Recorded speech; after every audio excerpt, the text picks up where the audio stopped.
Confortavelmente, se concentre, se aproximando da espiritualidade que nos acompanha nessa noite, possamos estar abertos aos ensinamentos. Prece a Bezerra de Menezes. Nós te rogamos, Pai de infinita bondade e justiça, o auxílio de Jesus, através de Bezerra de Menezes e suas legiões de companheiros. Que eles nos assistam, Senhor, consolando os aflitos, curando aqueles que se tornem merecedores, confortando aqueles que tiverem suas provas e expiações a passar, esclarecendo aos que desejarem conhecer e assistindo a todos quantos apelam ao teu infinito amor. Jesus, estende tuas mãos dadivosas em nosso socorro, em socorro daqueles que te reconhecem o despenseiro fiel e prudente.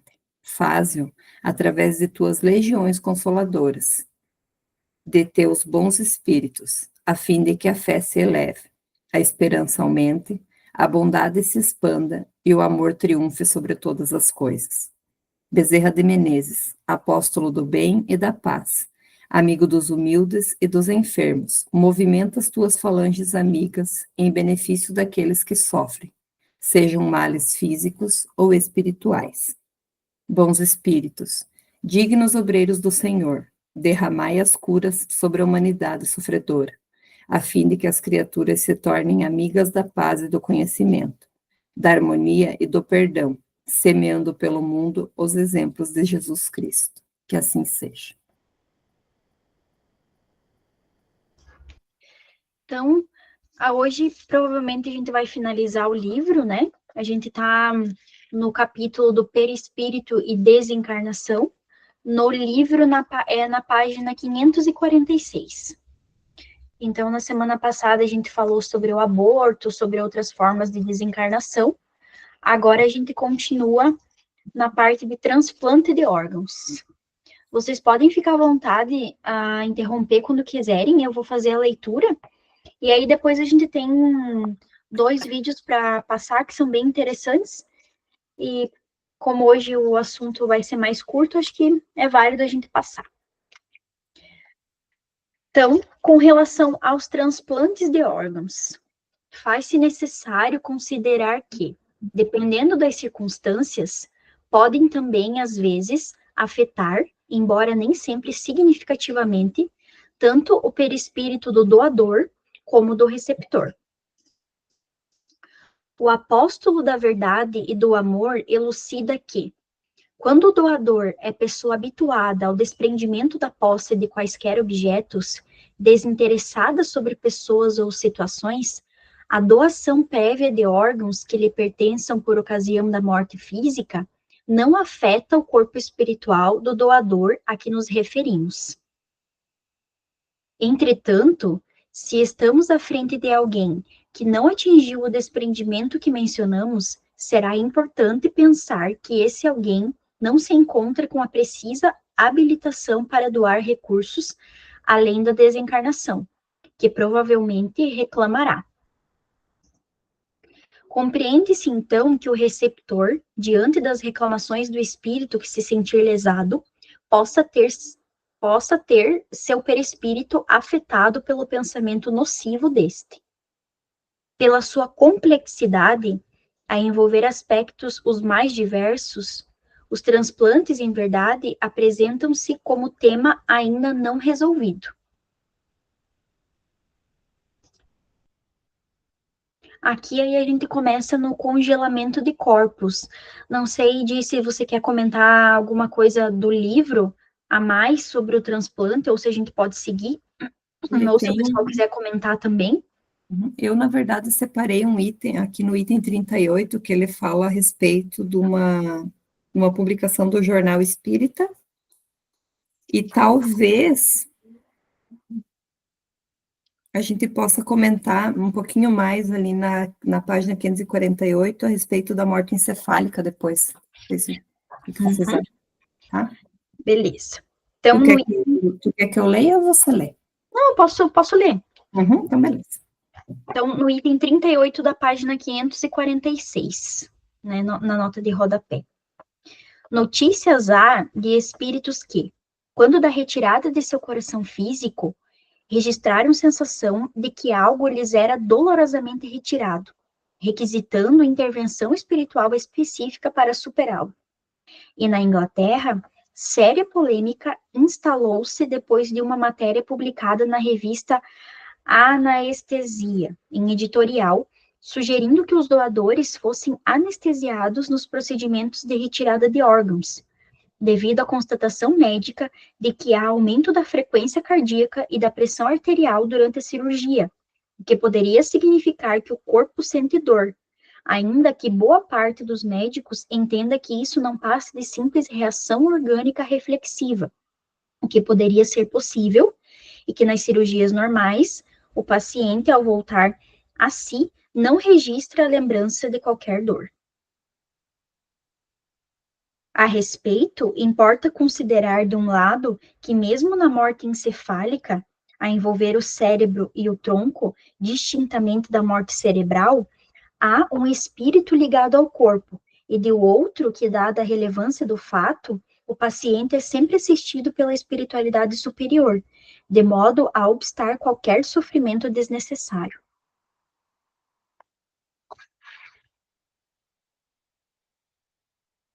Aí na 548,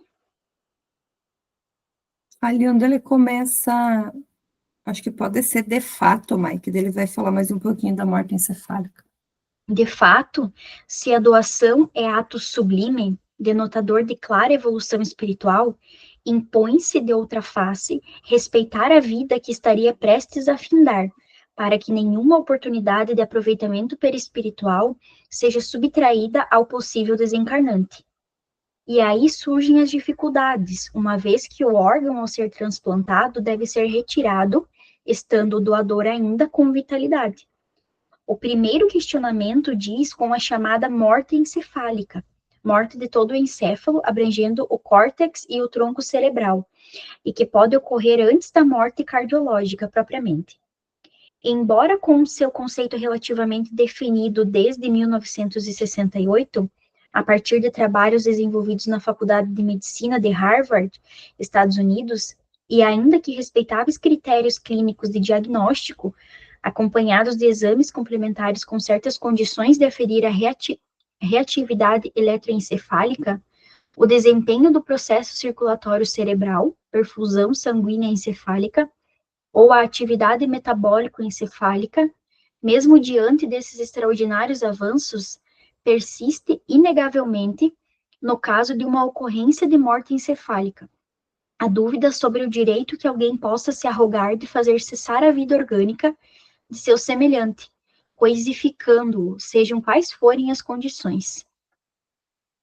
É que realmente uma efetiva constatação de morte encefálica no estado atual de nossos conhecimentos pode, em tese, apenas apontar a possibilidade de um processo desencarnatório, não alcançando, obviamente, nenhuma certeza acerca do tempo em que poderá ocorrer o efetivo desligamento do espírito, o que permite conjeturar sobre a hipótese de que a retirada de órgãos, seguida da cessação definitiva da vida, equivalha, afinal, de certa forma, e guardadas as diferenças quanto aos efeitos perispiríticos, à própria eutanásia.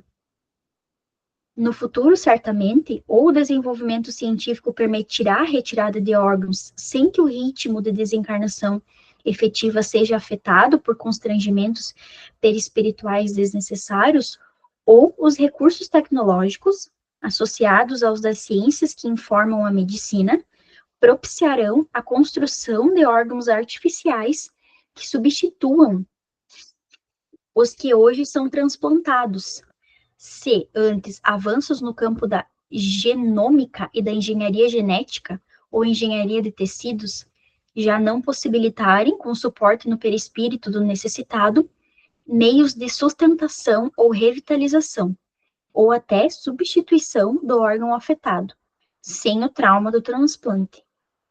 Entre mentes permanece o conforto da certeza de que na doação desejada, iluminada pelo sentimento de solidariedade, faz-se sempre presente a ostensiva assistência espiritual, cortando os sofrimentos e agasalhando o doador com o manto do bem-estar.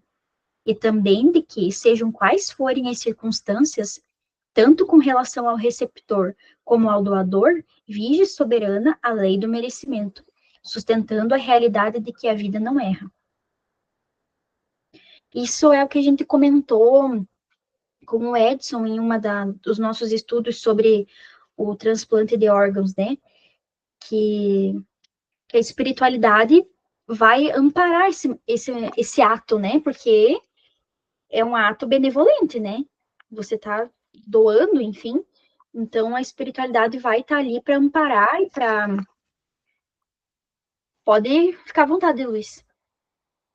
Nossa, podia terminar a tua colocação. Não, era isso mesmo, pode falar.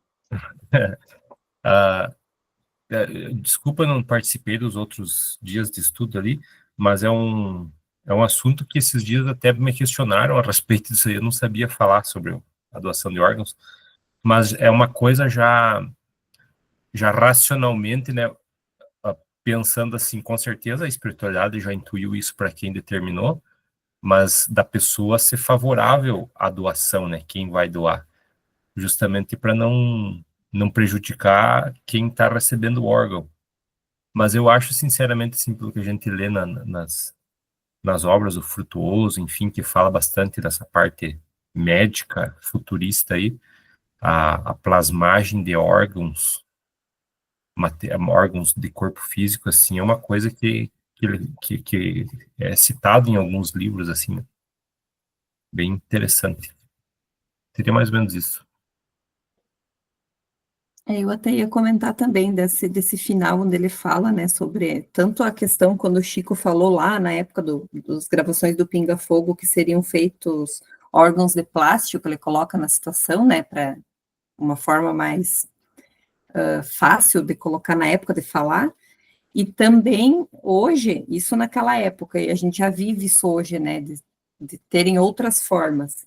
E eu também, nisso que o Luiz comentou do Frutuoso, de que vai ser plasmado, que é mais ou menos o que ele coloca no final da leitura do 550, que ele fala de meios de sustentação e revitalização. Então, talvez revitalizar aquele órgão doente, tratar ele já dentro do nosso agregado, tratando ele para que ele seja novamente útil, sem precisar ter essa troca, né? Esperar, de repente, um desencarne para que consiga ter esse órgão. E na semana passada, a gente falou sobre a eutanásia, se eu não me engano, foi a penúltima, antes do transplante. E ele fala justamente disso, se tem a preparação, né? Porque se em vida a pessoa determinou que seria doadora de órgãos e se preparou para isso, é diferente. Porém, se foi numa situação, digamos, de um acidente, a família resolveu fazer essa doação. A espiritualidade tem que entrar com toda a ajuda e apoiar esse espírito, porque ele não tinha o preparo nem o conhecimento. E a gente sabe que a vida continua. E assim como aqueles que ficam ao lado do corpo após o desencarne, no caso da eutanásia, as pessoas determinam que não tem mais vida, mas a vida ainda existe. Por mais que não vá mais acordar ou ter uma vida normal, ele ainda vive, aquela alma ainda está ligada àquele corpo. Então, na semana passada, ele colocava essa situação, de que talvez esse tempo que ele fique em coma ou que fique no estado vegetativo, ele tem ainda assim a oportunidade de retratar algumas situações, de pedir perdão por outras situações, de se preparar para o desencarne. Por isso que não seria correto, né, a aplicação da eutanásia. E a mesma coisa na questão dos órgãos. Talvez a pessoa que acabou partindo de uma forma brusca, perdeu a vida aqui não voltará à vida no corpo físico, mas ainda tem o mental funcionando, ainda tem órgãos para serem doados, ainda tem vida nesse corpo. Então, da mesma forma, a gente até tem algum lugar, agora não vou me lembrar em que página que eu li antes, que pode haver a rejeição do órgão doado, devido à cobrança daquele aonde o órgão foi retirado, ele não entende o que aconteceu. Por isso que muitas vezes a espiritualidade age, acho que de uma forma tão rápida que talvez muitas situações a pessoa nem chegue a perceber o que realmente aconteceu. Talvez não passe por essas dores, não tenha toda essa, né, essa complicação, que acaba gerando uma desarmonia. Vai desencarnar de uma forma que ela não, claro, que ela não esperava, que ela não estava preparada e que ela não tinha entendimento também. Então, eu acho que com a evolução, com essa passagem de provas e expiações para a regeneração, muita coisa na área da medicina que a gente tem algum conhecimento muito vago vai mudar muito, desde a questão de tipos de tratamento, medicações, da questão do que pode ser reaproveitado, né? Não vai ser tão extremo. Não vai viver mais, não tem que aproveitar, não, aqui já dá, a única coisa que dá para fazer é retirar. Eu acho que vai mudar muito, assim, até porque tem que vir uma preparação mental para que isso aconteça. Sobre a eutanásia, acho que a gente falou no estudo sobre os dados lá do Canadá. Indiana, você sabe se foi em algum estudo que a gente falou? Não me lembro. Do Tá, Canadá? que o Canadá é um dado interessante que, assim, ó, 3% das mortes do Canadá, porque o Canadá é autorizado a eutanásia. Uhum. E acho que é meio tipo assim, né, faz do jeito que quer, tipo, não tô mais contente, tchau. E 3% das mortes que acontecem no país hoje é decorrência de eutanásia. E já é um caso de saúde pública, no caso, a opção pela eutanásia no país. Então você veja como tá, né, meio desregrado o negócio. A gente não tem noção, né? Porque como aqui não é a nossa realidade, Pois nossa, é, então, e daí o dia até que eu vi isso aí, eu levei para um outro grupo de estudo, esse dado, por isso que me chamou a atenção. Aí me questionaram se achava que era verdade, e daí eu fui atrás da reportagem e de fato é 3%. Aí eu comecei a matutar que não eram pessoas espíritas que eu estava conversando. uhum. Você imagina, assim, né, o desencarne dessas pessoas, porque seria um suicídio voluntário, né, no caso. Sim. Né, o transtorno que dá espiritualmente, né, todas essas pessoas desencarnando dessa forma. Saber que você falando agora, eu voltei um pouco no capítulo e a gente não leu essa parte na semana passada. Achei bem legal a respeito até da eutanásia, porque é um segmento de formas de desencarne, né? Na 541, ele tem deixa eu ver de onde que foi retirado. Ele fala sobre o termo e ele fala as formas que tem de ser feita a eutanásia, e aqui ele fala nessa questão de antecipar a morte a pedido seu ou dos seus familiares, ante a aparente incurabilidade de sua moléstia e a insuportabilidade do sofrimento, reconhecido como útil ao tratamento. Em regra, são empregados recursos farmacológicos. Uma variação é o suicídio assistido, em que o próprio paciente provoca sua morte, orientado por médico ou por terceiros. Deve ser isso, então.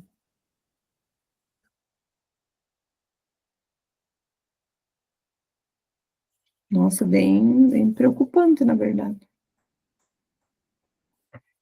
E eu estava lembrando também, lendo, que o Paulinho trouxe uma palestra a respeito, eu não vou lembrar o título da palestra, talvez a Mai lembre, e quem mais assistiu, mas ele falava justamente sobre esse tempo onde as pessoas ficam em coma.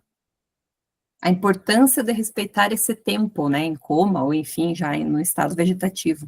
E ele trouxe, assim, vários livros, várias situações, acho que deve ter no nosso canal do YouTube, salvo, é bem interessante. De repente a gente está revendo essa palestra dele para poder amparar o estudo. E até porque, né, quantos relatos que a gente ouve de pessoas que ficaram meses, anos em coma, né, e depois voltaram, né? Também. Eu vou dar uma pesquisada depois no canal do YouTube e se eu encontrar, eu mando ali no grupo para. Isso, aham. Podemos seguir, então? Da minha parte, sim, mãe. Por último, no que diz sobre congelamento de corpos, também antes referido, importa admitir que a aplicação atual do processo criogênico para a conservação de corpos humanos na expectativa de uma futura possibilidade de cura para os males que o acometeram, podem também repercutir de forma muito aflitiva, uma vez que o perispírito, sujeito a ficar retido no corpo congelado por tempo indeterminado. Esclarece Emmanuel, por intermédio de Xavier, que o congelamento do corpo ocupado pelo espírito em processo de desencarnação pode retê-lo por algum tempo junto à forma física, ocasionando para ele dificuldade e perturbação. A prática, pois, de processos como o do congelamento ou de embalsamação pode produzir consequências até bem perigosas, tanto para os pacientes como, aliás, para agentes, conforme sejam seus efetivos propósitos. Daí, o constante cuidado dos espíritos em mostrar-nos os verdadeiros efeitos de nossos atos, pois se o livre-arbítrio é marca de progresso, dita responsabilidades e traça o futuro de cada um. Eu acho que não existe apego mais material do que uma pessoa que congela o corpo, né, depois de morto. Isso é, Nossa, chega a ser tão um assunto tão, assim, eu vou ser bem sincera, é um assunto que eu ouvi muito pouco a respeito e não tenho muito conhecimento, porque me parece tão estranho, tão errado ao meu ver, sabe? eu me lembro que uma vez passou até no Fantástico uma matéria sobre isso aí, sobre um, um lugar lá nos Estados Unidos, lá no que tem não sei quantos corpos congelados lá que as pessoas pagaram para na expectativa de que no futuro pudessem voltar à vida, né? Então é uma coisa bem bizarra. Meu Deus. E a gente via isso no Egito Antigo, né? Esse tipo de embalsamar as pessoas. Ali no 551 ele fala: isso de algum modo já sucedia no Egito Antigo, quando o embalsamento nos retinha por tempo indeterminado aos pés das formas que teimávamos em conservar. Semelhante retenção, porém, só se verifica na pauta da lei de causa e efeito. E, quanto ao congelamento, se algum dos interessados, por força da provação deles mesmos, retornarem ao corpo frio a fim de reaquecê-lo, a ciência não pode assegurar-lhes um equipamento orgânico claramente ideal, como seria de desejar, especialmente no tocante ao cérebro, que o congelamento indeterminado deixará em condições imprevisíveis. É algo bem. Para mim não faz o menor sentido, né? Mas. É, você imagina no Egito Antigo, né? Além do corpo embalsamado, né, que no caso ficava em perfeito estado, aí mais os bens materiais da pessoa ficavam ao redor do túmulo, da sarcófago lá, enfim. Imagine quanto tempo que esse corpo, esse espírito não ficava preso ao corpo, né?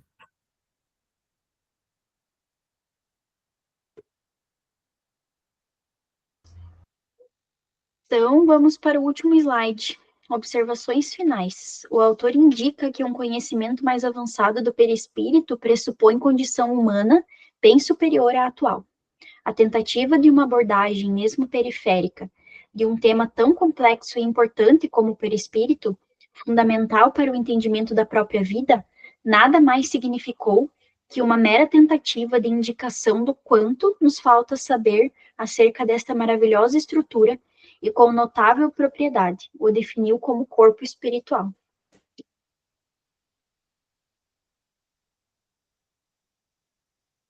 Vamos passar os vídeos? Se não tiver mais nenhum comentário, acho que sim, a gente pode assistir ele, porque ele vem bem a respeito dos assuntos que a gente leu, até o Luiz não estava semana passada, vai pegar alguma abordagem ali, e aí se a gente tiver algum questionamento, dá tempo da gente ler, dar mais uma olhada, né? Nesse capítulo, no caso. Uhum. Tu consegue compartilhar ele, talvez? Sim, qual que você quer? Aquele de doação de órgãos? Eu acho que pode ser, né? Uhum. Que é o mais compridinho. Isso, é mais comprido. Uhum. Uhum. Faço sim.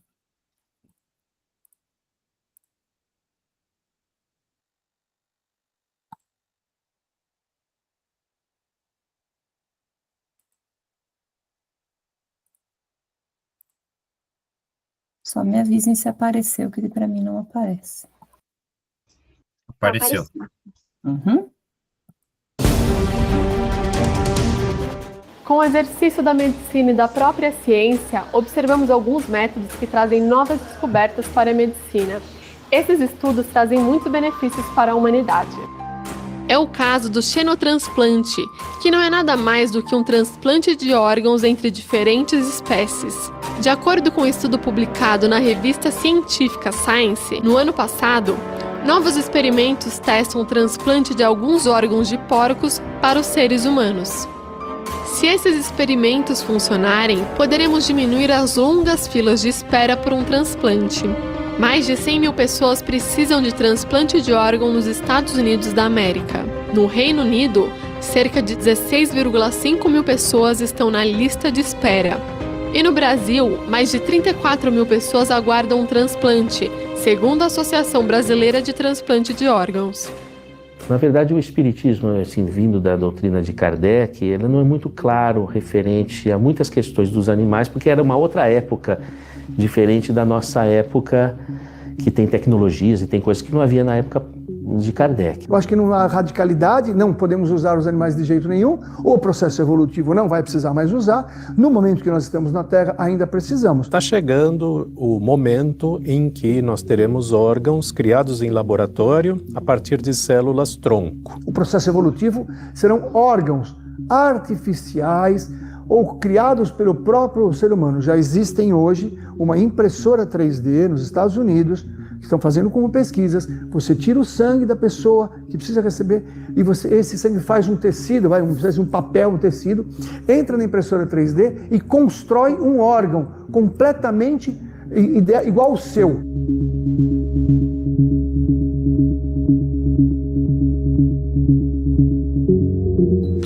Mesmo com todo esse desenvolvimento tecnológico, uma crítica recorrente ao sistema de doação de órgãos do Brasil vem à tona por parte dos parentes, dos doadores e dos próprios profissionais da área da saúde. O motivo é a infraestrutura. É o caso da Teresa, que enfrentou um problema parecido. Ela conversou com a nossa equipe e deu detalhes sobre como foi a sua experiência com a doação de órgãos. Tinha um filho de 9 para 10 anos, super saudável, né? Uma criança saudável, bonita, forte, e a gente viveu um acidente, ele foi atropelado numa estrada, assim, uma situação absolutamente inesperada. O carro bateu nele, ele caiu, bateu a cabeça e teve traumatismo craniano. De cara me perguntaram para mim e para o meu marido: vocês querem doar os órgãos do seu filho? E a gente na hora pensou ali para o meu marido, falei assim: nossa, ele era tão generoso, tão doce, tão gentil, tão... Acho que ele ia gostar de doar os órgãos dele, assim. A gente achou que combinava com ele e com a nossa história com ele, né? Aí a gente olhou e falou: pô, tem a ver. Mas tudo é muito difícil nessa hora, na verdade, né? E foi aí que a luta de Teresa começou. Além da dificuldade ocasionada pela falta de infraestrutura, ela teve que lidar com o despreparo profissional de alguns agentes da área da saúde. Eu enfrentei o seguinte problema: nem o pessoal de doação de órgãos do Rio, nem o pessoal de São Paulo queriam aceitar o coração dele. Eu ouvi uma frase que é difícil de falar para você, mas eu ouvi, da Central Brasileira de Transplante. Eu ouvi da pessoa que estava de plantão, uma médica que estava de plantão na época. Ela falou para mim assim: olha, hoje é sexta-feira, está todo mundo já saindo para o fim de semana, não é porque você está com o coração do seu filho na mão querendo doar que a gente tem que receber. Mesmo sem poder doar o coração de seu filho, Teresa não pensou duas vezes quando teve a oportunidade de doar outros órgãos secundários, como as válvulas cardíacas, as córneas e os rins.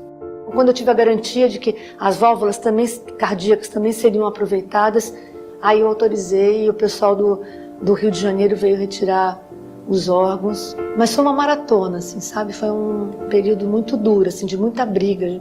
E depois que você enfrentou tudo isso, você ainda quis doar. Por quê? Mas é tão difícil de explicar porque...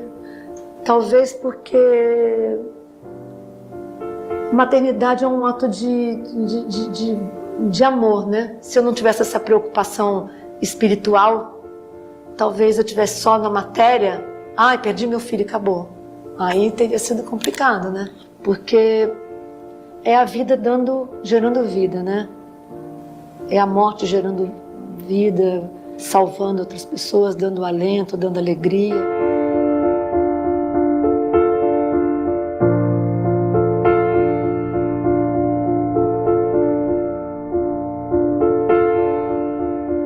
O tempo só existe para os seres vivos, né? Porque a força da gravidade é igual às 3 da tarde ou às 3 da manhã. Então, quando você pergunta quanto tempo, não é? Depende da condição do espírito. Você tem espíritos que eles desencarnam e continuam ligados às coisas deles. Mas aí não diz respeito ao procedimento que você vai fazer no corpo, mas diz respeito ao apego da pessoa à condição. Uma outra variável é se esta morte aconteceu num indivíduo muito jovem ou no outro já muito idoso. Muito jovem, ainda com muita vitalidade, vai ter um pouco mais de dificuldade de desligamento. O cérebro é uma parte do encéfalo. O encéfalo ele inclui o tronco encefálico, que são as zonas responsáveis pela respiração. Então, só morte cerebral não quer dizer morte. Tem que ser morte encefálica, ou seja, incluir os comandos encefálicos do coração e do pulmão.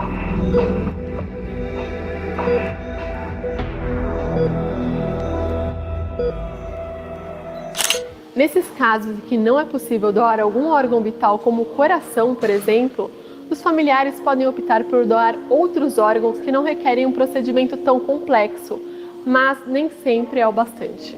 Em alguns casos, a espera por um órgão vital acaba de uma forma trágica e involuntária, como é o caso da Flávia, que perdeu seu marido na fila de transplante de pulmão. Apesar da situação triste que atingiu a sua família, a professora entendeu que deveria ajudar outras pessoas que estão na fila de transplante. A partir do momento que ele não conseguiu e que ele se foi, eu resolvi que eu iria fazer o possível para tentar levar a todo mundo a ideia de que você, a partir do momento que tem uma morte cerebral ou que tem uma morte, alguém pode viver ainda com seu órgão que não seria mais aproveitado. O marido de Flávia tinha esperança de conseguir o órgão, mas por causa de complicações em sua saúde, acabou por não conseguir esperar a sua vez de receber um pulmão saudável. Foi super triste, porque nós sabíamos que ele já estava no ponto, já estava chegando a vez dele. E, infelizmente, ele teve uma pneumonia, precisou ser internado e demorou para ceder a pneumonia. E aí ele perdeu peso, a equipe do transplante veio dizer para a gente, para mim e para as minhas filhas, que já não seria possível, mesmo se o pulmão chegasse, ele ser transplantado. Apesar da sua perda, Flávia entende que tem uma missão, a de conscientizar a população da importância da doação dos órgãos, para que outras pessoas tenham a oportunidade de viver. O meu marido não teve uma oportunidade de uma vida nova, com um novo pulmão. Então, se você puder ser um doador, avisar sua família, você vai conseguir que outras pessoas tenham uma segunda chance, uma segunda vida. E isso é muito importante. Ela começou a falar, eu comecei a chorar. Se o espírito que desencarnou, ele entende que foi retirado um órgão contra sua vontade, é possível que ele tenha realmente uma situação de, digamos assim, de uma certa uma mágoa ou alguma coisa nesse sentido. Isso poderá eventualmente atingir o receptor. Por isso que o receptor, como todos nós, precisamos sempre estar mantendo o nosso padrão vibratório o mais elevado possível. Se este receptor do órgão está até agradecido ao espírito, emanando sentimentos positivos, ele não faz conexão de sintonia com os sentimentos negativos do espírito que está tentando fazer uma obsessão. O que influencia o nosso perispírito é se a gente ama ou odeia. São os amores e os desamores. É a sintonia da alma, não é? Está ligada ao quê? Não é? Você vai puxar das energias perispirituais o melhor ou o pior, conforme você ama ou você odeia. Levando em consideração o tempo em que o espírito leva para deixar um corpo e o tempo necessário para realizar uma doação de órgão, será que um processo não atrapalha no outro? Vejamos o que diz o livro Plantão de Respostas, uma coletânea de perguntas e respostas feitas no programa Pinga Fogo para o médium Chico Xavier. Sabendo-se que o desligamento total do espírito pode às vezes ocorrer em até 24 horas, e que para a medicina o tempo é muito importante para a eficácia dos transplantes, o espiritismo é contra ou a favor dos transplantes? O benefício daqueles que necessitam consiste numa das maiores recompensas para o espírito. Desse modo, a doutrina espírita vê com bons olhos a doação de órgãos.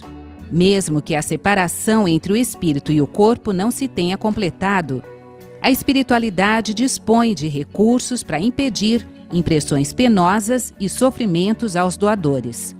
A doação de órgãos não é contrária às leis da natureza, porque beneficia. Além disso, é uma oportunidade para que se desenvolvam os conhecimentos científicos, colocando-os a serviço de vários necessitados. Ainda hoje, confira a história de Marília Câmara, que realizou 3 transplantes que não deram certo. Não saia daí, a gente já volta.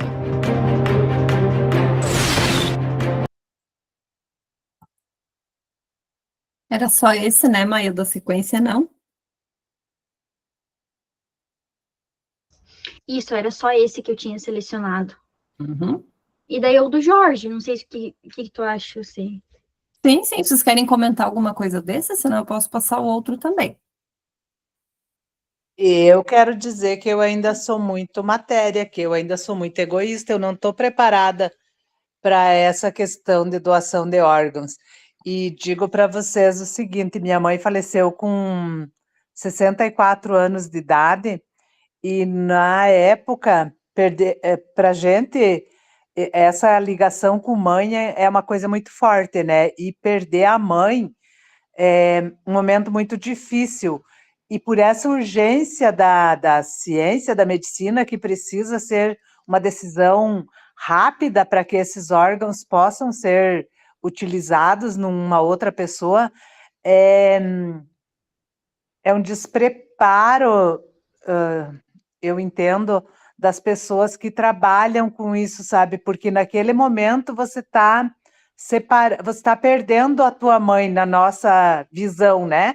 Você está perdendo a tua mãe. E de repente alguém chega e vem com isso, né? De que precisa doar e que precisa ser imediatamente para poder esses órgãos servir. Então é um conflito muito grande, é uma situação muito difícil para a família, e para mim foi muito difícil, e ainda hoje eu tenho dificuldade quando se trata dessa questão de doação de órgãos, de ainda ter essa, sim, eu quero doar meus órgãos. Ainda é algo que para mim é bem difícil.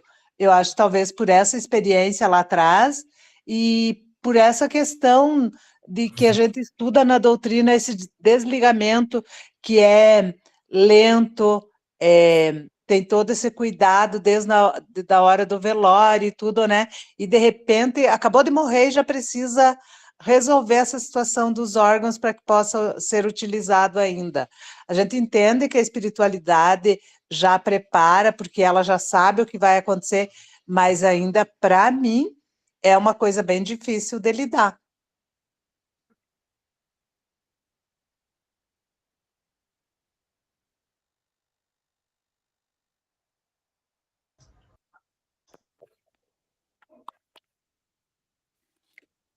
Quando foi comentado ali de alguns órgãos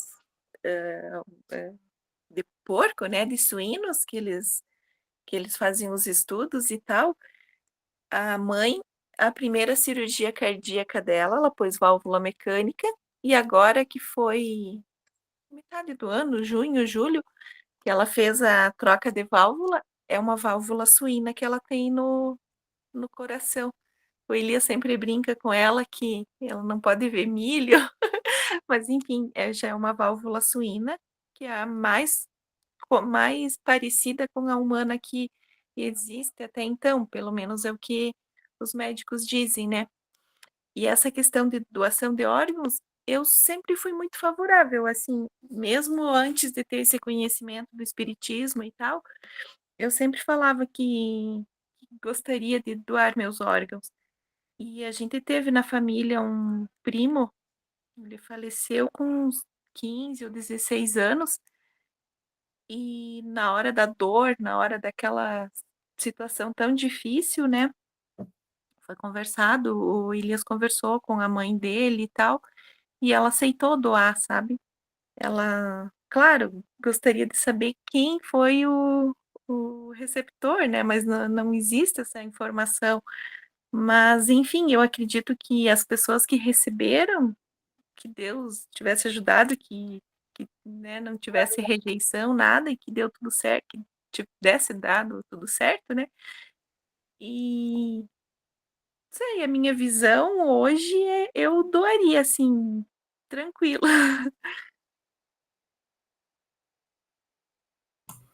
Acho que vai muito da situação que cada um vive, né? Como a Zê colocou a dela, eu vejo essa mãe do vídeo.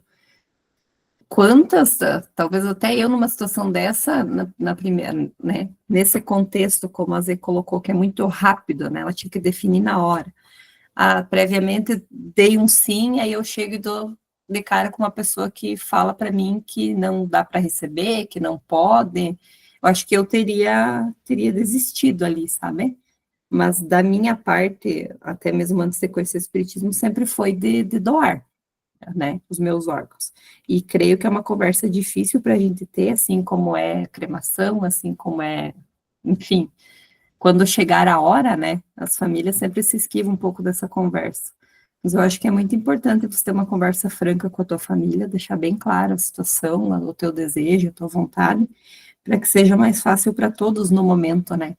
Para de repente, na hora da situação, que alguém vai chegar e vai perguntar, não ter esse pensamento, essa coisa de não ter certeza. Acho que quanto antes você conseguir expor a tua opinião e o teu desejo, é melhor. Eu entendo que às vezes, que quando é nessas situações de repente, e nunca foi comentado, aí cabe muito aquele que ficou responsável, né? É uma decisão da família, não vem diretamente da pessoa, né? Como fala bastante no livro.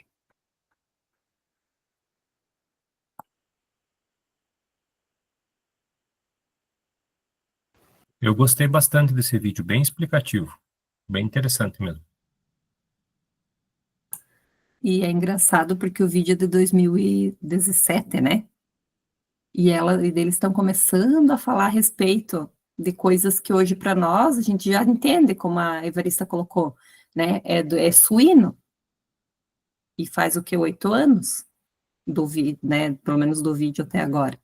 Quantas outras coisas já melhoraram, né? A ciência já melhorou. Não, o salto tecnológico que a gente está tendo nos últimos anos é fora de sério. Eu tenho lido uns livros sobre, até estou lendo um livro agora sobre o Joana d'Arc, que é ali nas épocas de 1400, 1500, tipo, por uns 300 anos o mundo fica estagnado, fica só na era medieval ali, né? E nós, assim, ó, se pegar de 10 anos, o que aconteceu em 10 anos, meu Deus, é assustador, né? E aí vem de encontro com aquela conversa que se tem muitas vezes, inclusive o Edson já comentou isso na casa e outras pessoas e situação de palestras sempre falam, que até o Paulinho também falou na palestra dele, que a gente acha que a coisa está estagnada, que a coisa tem piorado, o Divaldo sempre fala também, parece que está tudo muito pior e na verdade não, quando você para pegar os dados do que tem acontecido, é porque a gente vê o pior, é muito mais fácil e acessível. E esses estudos têm acontecido de uma forma tão rápida nos últimos tempos que a gente fica sabendo assim, a gente percebe quando pega um vídeo de 5, 6 anos atrás e pensa, nossa, naquela época nem pensavam, hoje é uma coisa assim, tão normal, tão comum que a gente ouve, né? É bem isso aí. Posso passar o outro, então, que a mais separou? Olha, Beleza.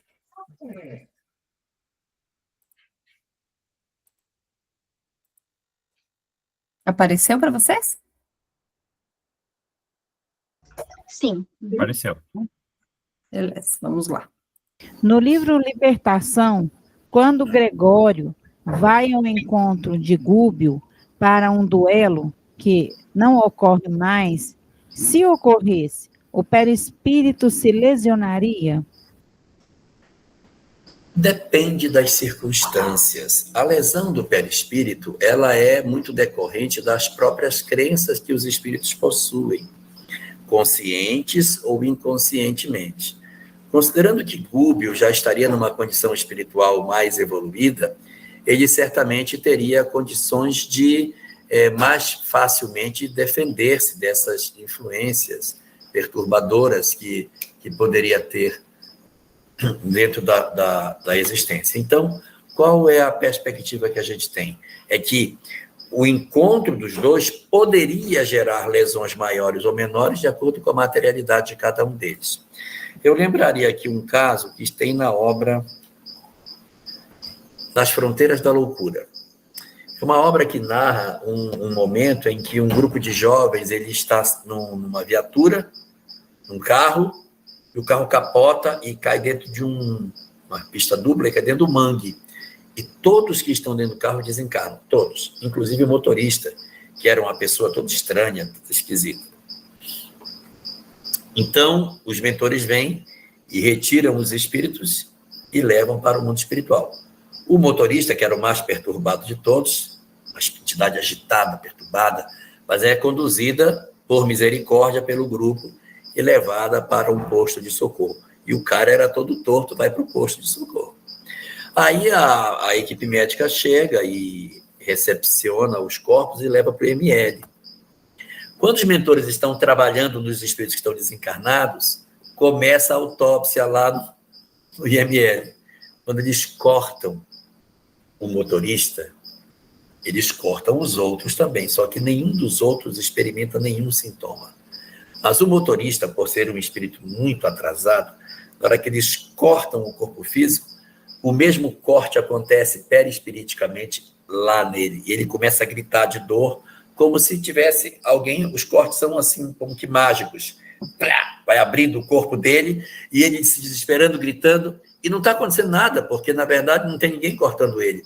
É a imantação com o corpo físico que faz com que o que acontece lá ecoe do lado de cá.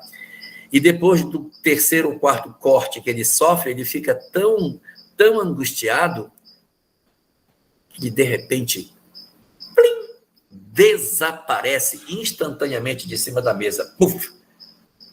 Como que convocado pelo corpo que estava sendo machucado. Então, você vê que esse perispírito, ele se lesiona porque as condições mentais que o médium, que o desencarnado possui, carrega essas energias negativas que produzem essas dores todas. Se for um espírito em melhores condições espirituais, essas circunstâncias não irão acontecer. O próprio Gúbio, em função das habilidades que possui, não enfrentaria um confronto, porque, não por ele, mas porque não excitaria em Gregório a fúria do mal, o estímulo da perversidade. Quando eu evito o confronto com alguém, não pode ser somente para que eu não me fira, é para não dar ao outro também a chance de se comprometer e de fazer contato com a agressividade. O esforço de fazer com que nós sejamos brandos é a nosso benefício, é benefício do outro para que ele não se comprometa. Gúbio não deixaria isso acontecer.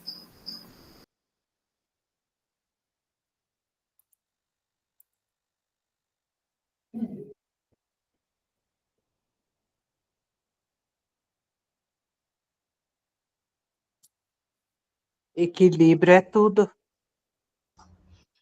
É a mesma ideia, né? Depende da tua evolução, né? Porque de como você tá, se você tá mais desprendido ou não, vai ser o teu grau de sofrimento. E como é importante, né, a gente lendo esse livro, e claro, a gente vai reler e depois vamos fazer um tira dúvidas futuramente, mas provavelmente a gente vai acabar estudando ele na casa também mais uma vez.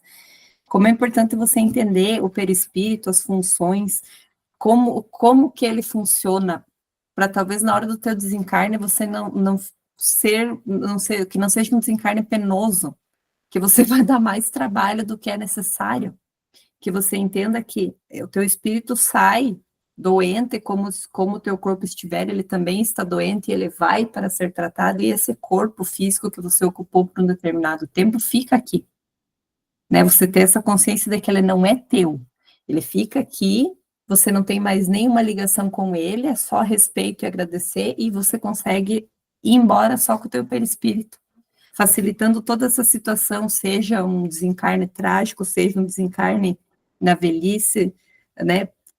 O quão importante e o quanto prepara a gente para esse momento, que é uma coisa que vai acontecer, né?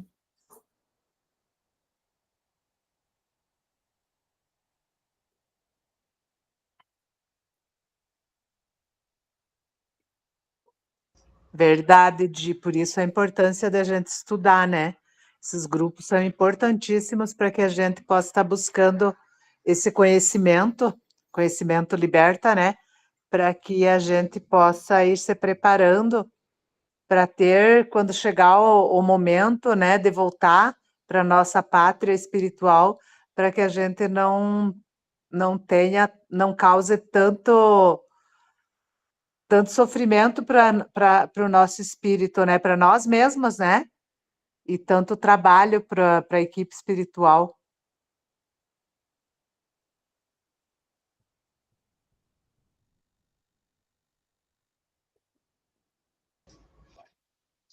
Muito bem, então eu espero que vocês respondam ali no grupo nossas enquetes, várias enquetes, para a gente definir o dia que a gente vai fazer o Tira Dúvidas. A ideia é a gente fazer um resumo, assim, de tudo que foi falado no livro, né? Obviamente, das coisas mais importantes. E aí, depois a gente parte para o próximo. Também a gente deixou lá uma enquete de qual livro a gente pode ler no próximo. E era isso. Não sei se alguém quer comentar mais alguma coisa, senão eu faço a oração final.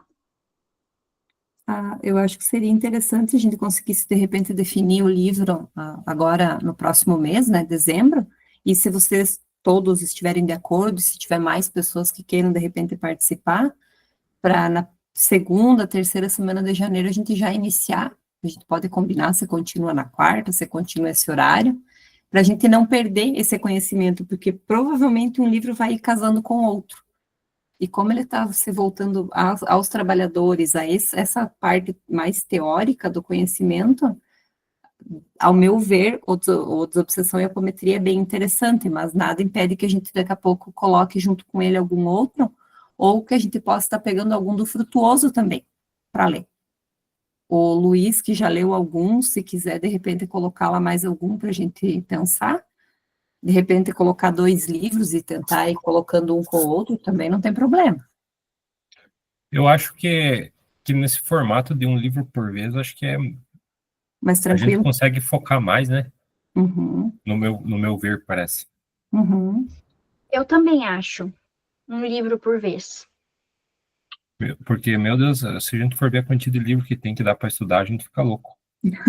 E dá para dar vontade de estudar todos, né? Verdade. É aquele do Desobsessão e Apometria, se eu não me engano, aquela vez tinha esse e tinha um outro junto. Eu não estou com ele na mesa aqui, por isso que eu não estou falando o nome dele, mas depois eu mando no grupo. Que se a gente quiser, de repente, tirar alguma coisinha dele para colocar nesse, por que eu peço para a gente definir logo a respeito do livro? Para daqui a pouco ver se a gente consegue montar um slide também com algumas partes, para a gente continuar com essa mesma dinâmica. Vídeo, slide, leitura do que tem no livro, para não ficar só na leitura maçante e daqui a pouco a gente dá aquela cansada, né? É isso aí. Esse formato aí com esses vídeos que está sendo posto agora tá bem legal, porque elucida bastante coisa, né? Sim, sim. Uhum. Então, da minha parte é isso, Maia. A gente aguarda ali o pessoal responder, né? Até semana que vem, por aí, como é que fica. É assim que definir certinho, a gente já pega o PDF do livro, já manda no grupo para quem quiser dar uma lida, já tenta montar o slide, e assim que definir a data de início, a gente parte para o novo. E eu tiro dúvidas também, Mai deixou algumas datas ali. Quando ficar melhor, a gente faz também. Show de bola. Então, beleza. Eu vou fazer a oração final lendo uma oraçãozinha do Emmanuel, que se chama Atrito. Nos atritos do mundo, não te omitas, aceita.